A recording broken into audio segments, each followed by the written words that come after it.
Now, if I'm being frank with you, and I think we can be honest with each other, this might surprise you, am not particularly what is referred to as hip or with it. I know. I wear the plaid shirts, very hip, very with it, very new age, very cool. I've got the books behind me, very new age, very cool. But there is something that I have picked up on from pop culture, and it is the term vibe. It is a thing that is referred to as vibe coding, voting on vibes. Vibe this, vibe that. It just depends on whatever it is that you're trying to focus on. Putting vibe in front of it just makes it cool, man. Yeah. And I think that what I have stumbled upon here via the Arrowhead Pride Arrow Headlines article that comes out every day is a vibe article. And I'm going to destroy it because it says some absolutely brainless things about the Kansas City Chiefs in an article known as Describing Every NFL Team's Nightmare 2025 Season in One Sentence or Less from Bleacher Report by Brad Gagnon.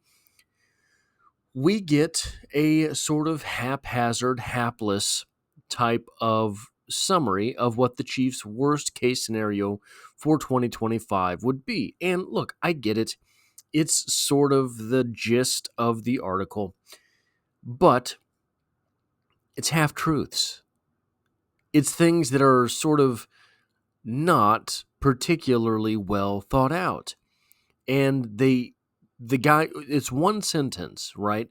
We all know the one sentence that would be an absolute heartbreaker for the Kansas City Chiefs on a season level. We all know that one sentence. That's the only one that needs to go out there, right?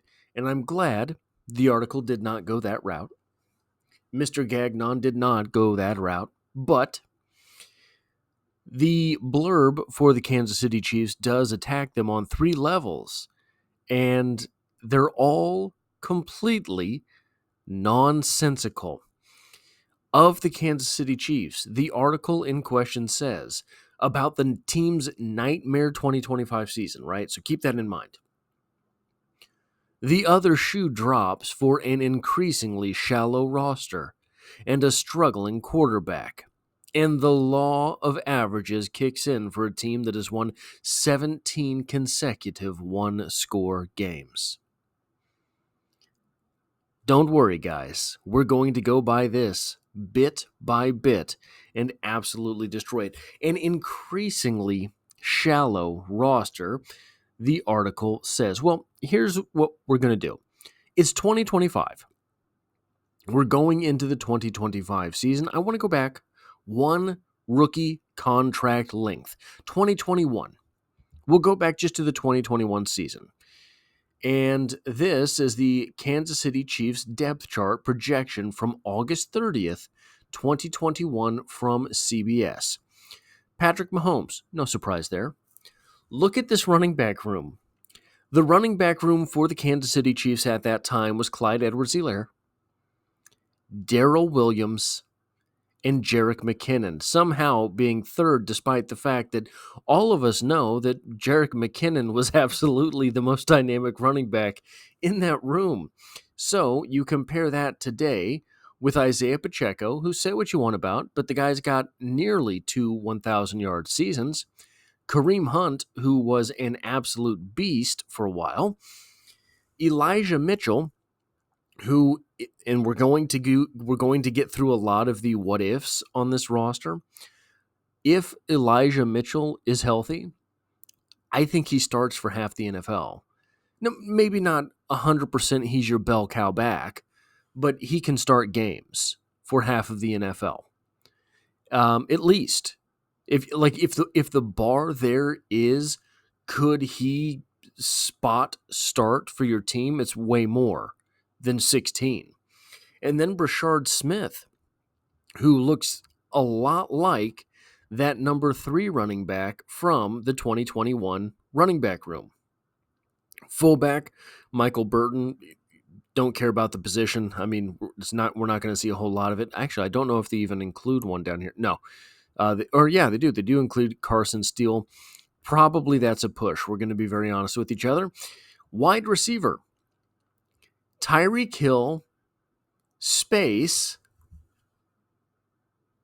This was the 2021 team.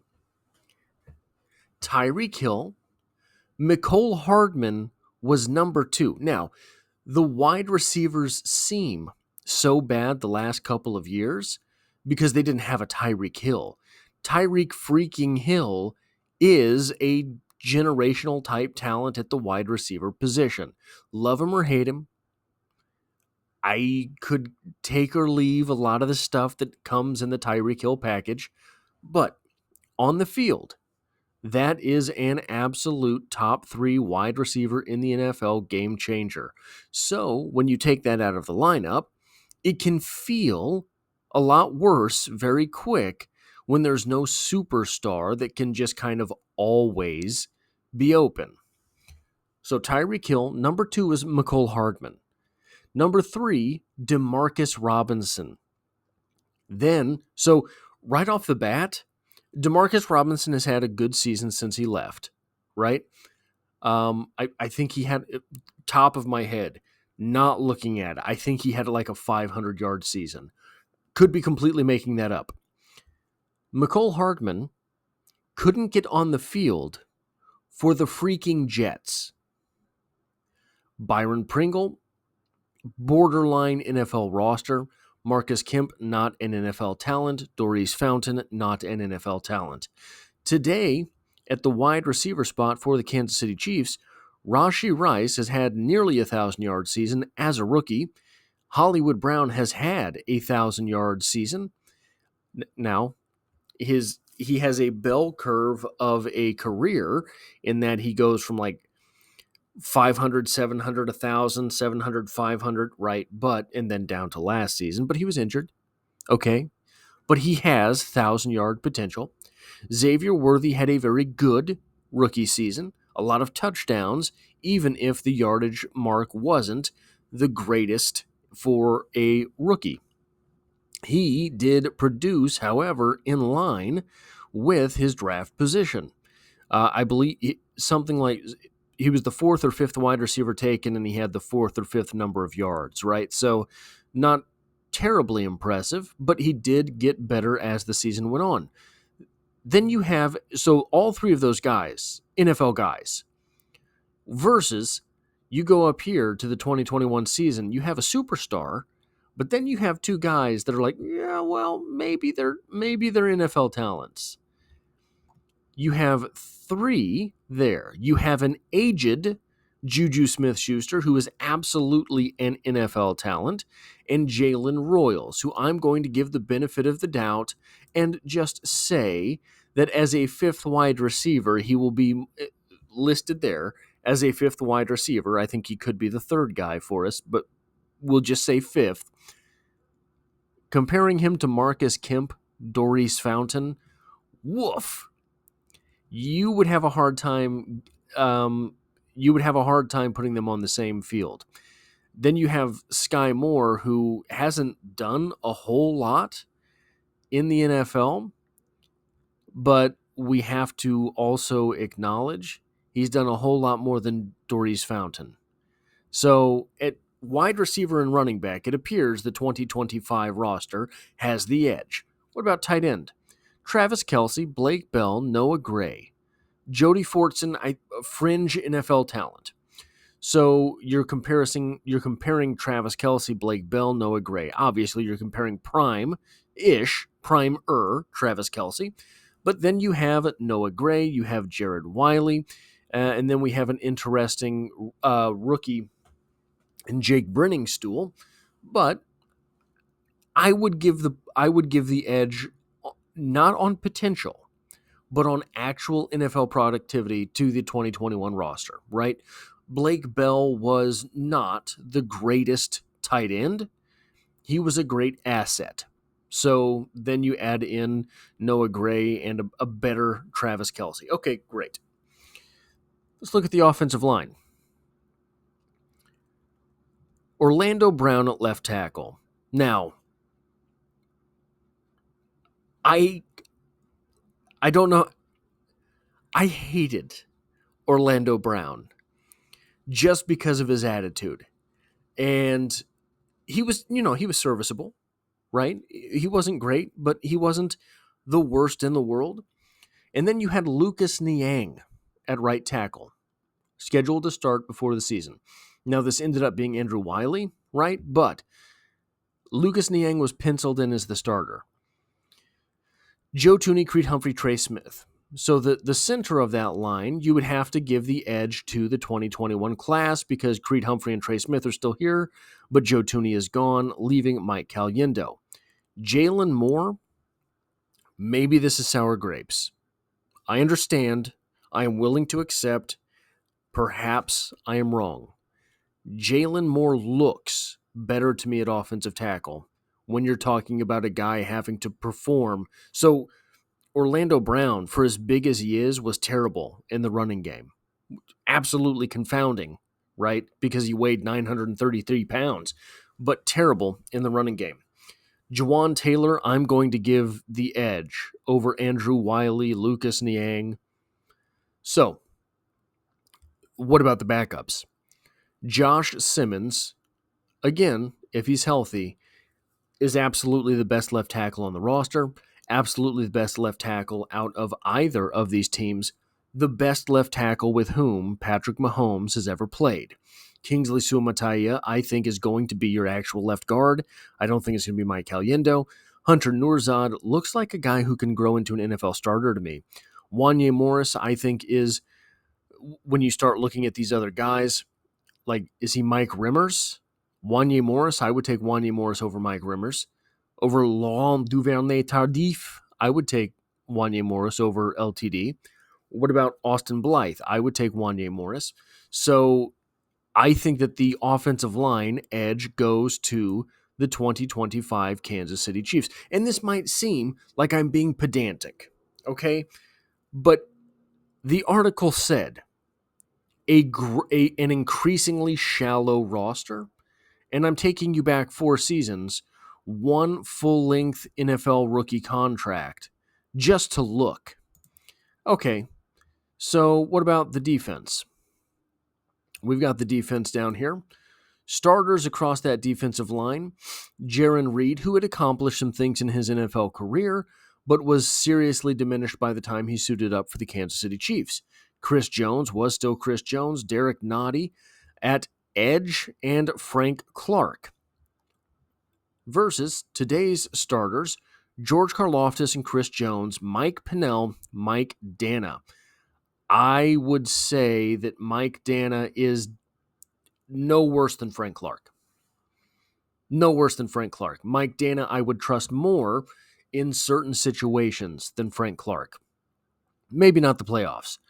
Playoff Shark was a pretty special deal. But your other edge being Derek Nottie versus George Karlaftis, automatic win for 2025. Chris Jones, Jarran Reed versus Chris Jones and Mike Pennel. I don't think it's going to be Mike Pennel. I think it's going to be Omar Norman Lott. So you're looking at Omar Norman Lott / Mike Pennel versus young Colin Saunders and Tershawn Wharton. Young Tershawn Wharton particularly was a serviceable guy, but just a guy. And Colin Saunders never turned it on in Kansas City. So the depth there at edge, Alex Okafor, Joshua Kaindoh, and Tim Ward, in my opinion, were not NFL talents. Alex Okafor for a time was, but not in Kansas City. So you have Mike Dana as your only backup versus the edge position today, FAU, who is kind of Mike Dana. Charles Omenihu, who's proven that he can be an absolute beast, and Ashton Gelati. So I would give the edge on edge for sure to the 2025 class, the edge at tackle for sure to the 2025 class. Let's look at linebacker. Drew Tranquill appears to be a plus starting Linebacker, struggled last year, but appears to be a plus level linebacker. I wouldn't say he's an all-pro. I don't think he's great, but he is better than average. Nick Bolton appears to me to be absolute killer. Struggles in the passing game, for sure. But he's your middle linebacker, so you can cover that up. And if you have the safeties to do it, you don't have to exploit your middle linebacker you don't have to expose your middle linebacker to that. And then Leo Chanel, who I think is dangerously underrated. Backups, Jack Cochran, who has been in the NFL for a while, had a few reps at defense. Cam Jones, who should have been drafted but was not. Jeffrey Bossa, who was drafted, and Brandon George, who was undrafted. Look at the linebackers for this 2021 team. You had Nick Bolton there. Yeah, okay, great. Willie Gay, all right, great. So Drew Tranquill and Willie Gay, Willie Gay's more athletic. Drew Tranquill may be more sound versus the run. Nick Bolton has been Nick Bolton. He's been pretty steady. Then you have Leo Chanel versus Anthony Hitchens. Oh, give me the Lionheart. All right. Then you have, you could say in a couple years, you could probably look back and say Jack Cochran is a fringe NFL talent simply because he has been on NFL rosters, hasn't done a whole lot in his time there. Ben Neiman and Dorian O'Daniel, I do not believe were even fringe NFL talents. I do not believe that they were. I do not believe that I just don't. I think those were non-rosterable players that had to have jobs because the Chiefs needed depth. So 3, I don't know if you would, Anthony Hitchens by this point in time was not an NFL player. So 2 NFL players at linebacker versus a solid starting 3 for the Kansas City Chiefs now. What about corner? Charvarius Ward, who went on to be good. He was not that at this point for the Kansas City Chiefs. He was a guy that got picked on too much. L'Jarius Sneed, who was not the L'Jarius Sneed that ended up being traded, and Mike Hughes, backed up by DeAndre Baker and Rashad Fenton. Do you miss those days? Versus today, where are we at here? Trent McDuffie, Christian Fulton, Jamari Conner, I think, is questionable at that spot. I think it probably will be Jalen Watson, right? Who's listed at the backup left corner, but then Noel Williams will be that 4th guy. So I don't see any way you can give the edge to the 2021 team. Safeties, Daniel Sorensen. Need I say more? Tyrann Mathieu, who was just looking to blame people for things. And look, if you lined up next to Daniel Sorensen for 50 plays a game, maybe you would be in that spot too. But I didn't see a whole lot of actual legendary play out of a legendary player like Tyrann Mathieu basically the entire time he was in Kansas City. Armani Watts, not an NFL talent. Juan Thornhill, fringe NFL player. Versus now at the safety positions, Jaden Hicks, who I think is going to be an absolute superstar. Brian Cook, who is a bona fide starter. Mike Edwards, who is a bona fide starter. Dion Bush, I don't think will be there. I think there will be Christian Roland Wallace at that spot. Chamari Connor maybe at that spot. So I don't see any way that you give the edge on roster depth to the 2021 team. Maybe if you want to go top end stuff because of the Tyreek Hill and Travis Kelce was still Travis Kelce at the time, maybe if you want to do that. The second point there was a struggling quarterback. Now, what I have done here is I have taken the last 3 seasons for Patrick Mahomes. probably the author would want to exclude the 2022 season because during the 2022 season, Patrick Mahomes actually set an NFL record for passing yards plus rushing yards, so all-purpose yards for a quarterback. We're going to include it because 3 seasons seems to be a pretty good deal. His age 27, 28, and 29 seasons. We're going to be comparing this with the greatest quarterback in NFL history, not named Patrick Mahomes, and Tom Brady's 27, 28, and 29 seasons. During his 27-year season, Patrick Mahomes went 14-3 versus 14-2 for Brady. Patrick Mahomes threw for 5,250 yards versus the 3,692 that Brady threw for. In fact, when we look at this, the lowest total for Mahomes during this 3-year stretch is 3,928 yards, something that Brady eclipsed only once and only by less than 200 yards. His highest total, Brady's, was 4,110 yards, 1,140 yards fewer than Mahomes' 2022 season. He also threw in that 2022 year for 41 touchdowns compared to 28 for Brady. He threw for 12 interceptions versus 14 for Brady, giving Mahomes the spread of 41-12 versus 28-14 for Tom Brady.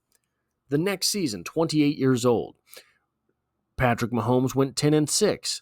Tom Brady went 10-6. Patrick Mahomes threw for 4,183 yards. Tom Brady for 41-10. Patrick Mahomes threw for 27 touchdowns. Tom Brady for 26. They both threw for 14 interceptions. And then in their 29 season, Patrick Mahomes this past season had the worst year of his career, going 15-1 versus 12-4 for Tom Brady. He threw for 3,928 yards in his worst NFL season, which would be good for second on this 3-year run by Tom Brady. It compares to 3,529 yards, 400 yards fewer for Tom Brady. Patrick Mahomes threw for 26 touchdowns and 11 interceptions. Tom Brady, 24 touchdowns and 12 interceptions. During this 3-year stretch, Mahomes has won 3 more games in just 1 more attempt than the winningest quarterback ever. Comprende? The winningest quarterback ever has 3 fewer wins in 1 fewer attempt than Patrick Mahomes does over this time. Mahomes has 2,000 and so remember, the seasons are longer now, 17 games as opposed to 16 for Tom Brady when he played. Patrick Mahomes has only hit 17 games once in this stretch because he hasn't had to play the final week of the year. Mahomes has 2,030 more yards over this time. He has 16 more touchdowns over this stretch, and he threw 3 fewer interceptions over this stretch. And you're telling me that this is a quarterback who is struggling? Is this a quarterback who has declined precipitously in statistics, especially passing yards from season to season? Sure, okay. To say that is struggling means that I think that struggling is more of a comparative thing. Is he struggling compared to who he is or struggling compared to who other people are? Here you have the most impressive quarterback of all time at the end of his career, Tom Brady, and Patrick Mahomes has put him to shame. So the final thing here was the law of averages will kick in for a team that won 17 straight single-score games. Well, I don't know if the author is aware of this, but the Kansas City Chiefs have won 90 of their last 116 games since Patrick Mahomes took over as the starting quarterback. More wins even than Mahomes has had to play because, again, Mahomes has sat out quite a bit of football towards the end of the season. The Chiefs, over this time, have a .775 winning percentage over the course of 7 seasons, meaning that over the last 7 years, the Kansas City Chiefs have won more than 3 out of every 4 games. More than 7 out of every 10 games. Absolute madness. Absolute madness. That is all I have for this video. If you like or appreciate what it is that I do here, hitting the like button really does help me out, as it tells YouTube to share this video with other Kansas City Chiefs fans. If you find yourself here by chance but not design, the Chiefs are the only thing I talk about on this channel, dropping multiple videos every single week. And as always, I hope to have you back for the next one.